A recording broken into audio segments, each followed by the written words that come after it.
Councillors in St. Catherine are calling for the lockup at the Spanish Town police station to be closed as it has become overrun by rats and roaches. The declaration was made at a recent meeting of the St. Catherine Municipal Corporation's Health and Sanitation Committee. TVJ's Kalisha Williams reports. The rats and roaches were not present for our camera to see when we visited the Spanish Town lockup in St. Catherine recently. These holes, which lead into the lockup, are believed to have been dug by the rodents to gain access to the facility. This picture sent to our newsroom was snapped as one of the rats made a brazen daylight entry. Not because they are prisoners. When they are there, it is mere an allegation.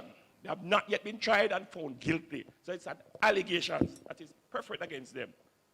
So we ought to treat them better. We were told the rats and roaches have been plaguing the police and inmates at the facility for some time now. Persons has been admitted to the Spanish Town General Hospital that are bitten by rodents. It's a national disgrace.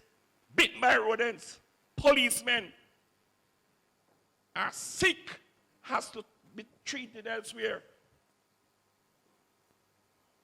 You can understand police are going to jailhouse and get sick and have to go to doctor and spend them hard-earned money. And what made the councillors most upset was that public health inspectors visited the lockup and noticed the health hazard but did not report the matter to the municipal corporation. We have no problem in furnishing the council with the reports.